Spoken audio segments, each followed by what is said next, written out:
we need to make this truck adventure ready again. So welcome to our adventure truck improvement series.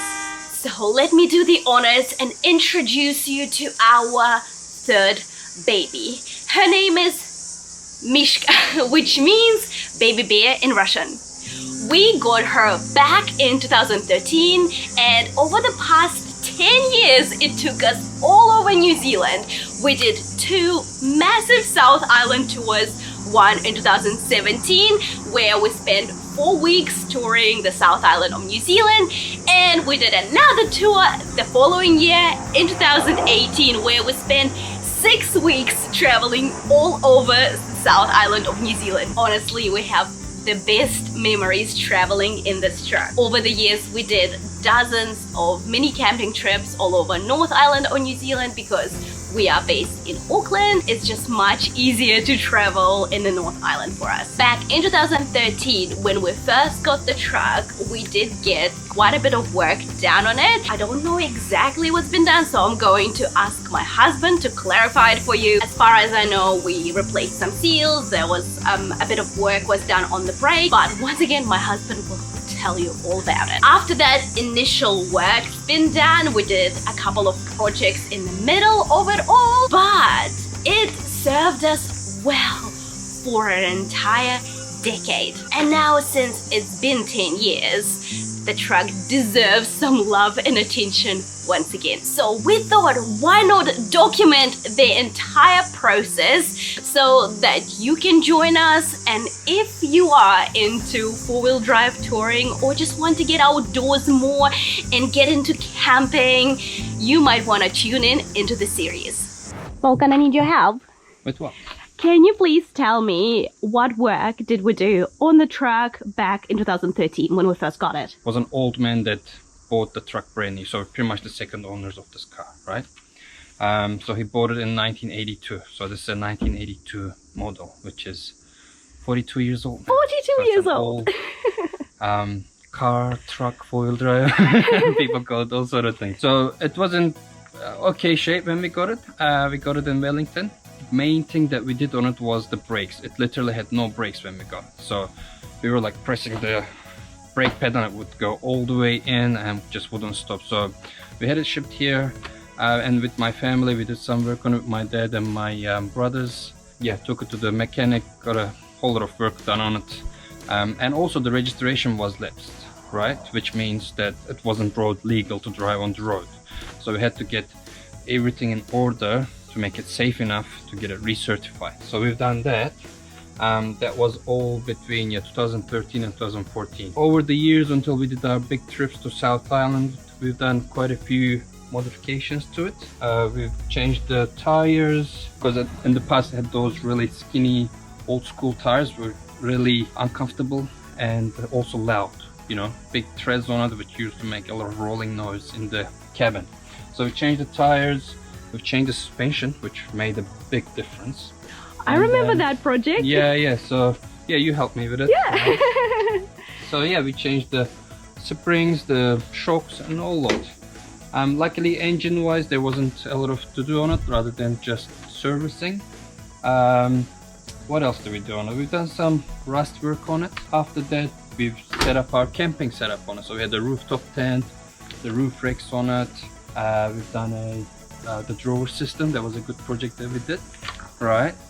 And that was pretty much it. I mean, these cars are made to go off-road from day one, so as long as it's safe to drive, you can take it anywhere. So we've done a few things on it just to make it more comfortable, more safe, but yeah, and now it just needs more work.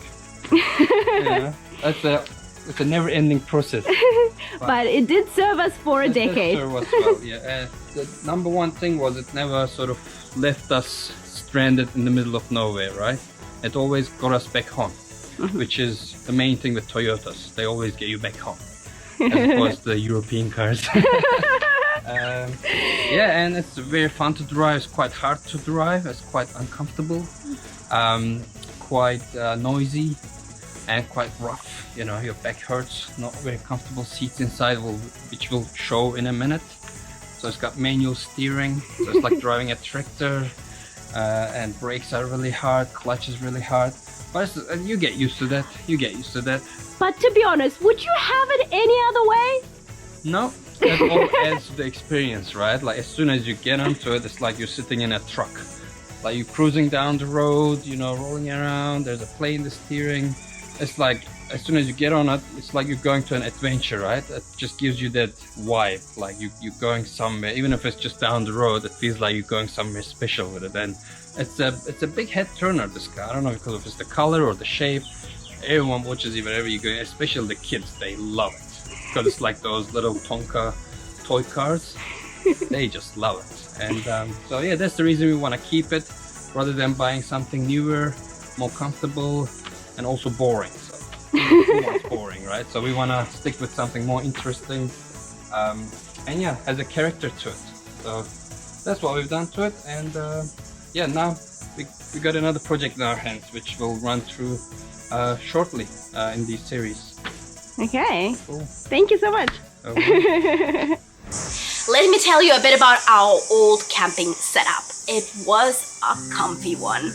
We had a 3-person rooftop tent, we had the awning, we had a very cool custom-made drawer system where everything in the truck was super organized, and we did build the drawer system ourselves. Good job. The thing is, our old setup could only handle 2 adults and 1 child. And as soon as our youngest boy joined our family, well, we had to rebuild the entire thing, which brings us here. Yes, we definitely outgrew our old camping setup, but we haven't stopped adventuring. So our current camping setup is very basic when you compare to what we had before.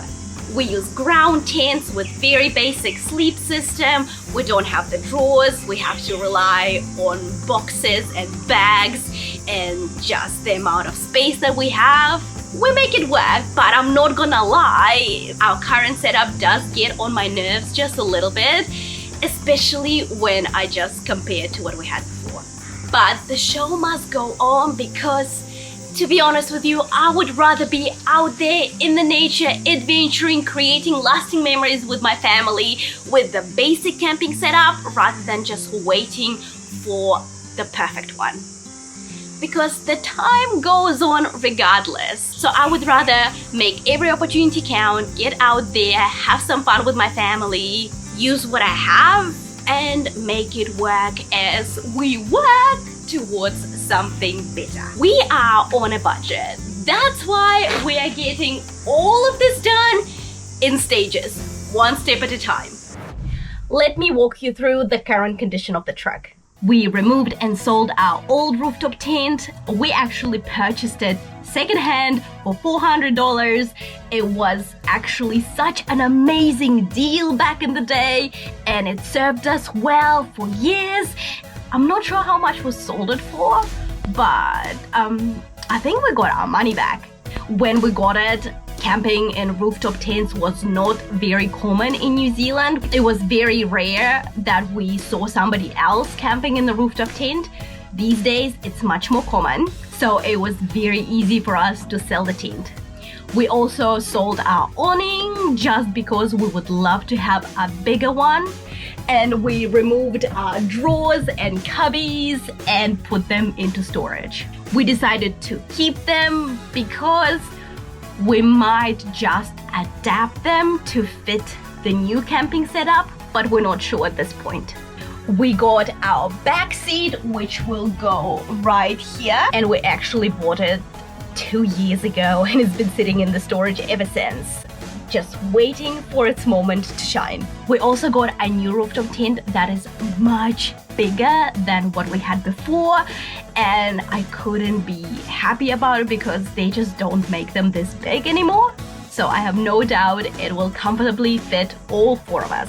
We got it a few days ago, secondhand, and it does need a little bit of work done on it, but we will get into the details in the next video. So make sure you subscribe to the channel for the next video in the series.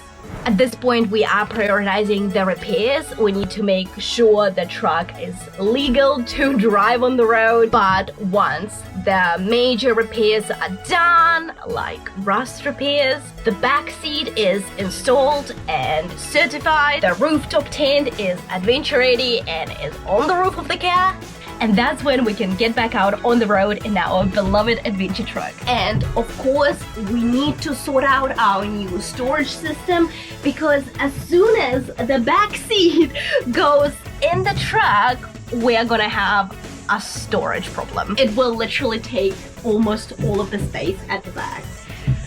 So we have to get creative. And of course, we will take you on this journey with us. I can't wait to share with you how we get our dream camping setup going on a budget. So once again, we can adventure into the wild in our beloved truck that is clearly made for adventures. It's actually very handy that my husband is a former engineer, so he's very creative when it comes to problem solving, and we clearly need to think outside the box when it comes to the improvements on this truck. So welcome to the series, and let's take this truck and turn it into an adventure vehicle that will take our family of 4 all over New Zealand yet again, inshallah.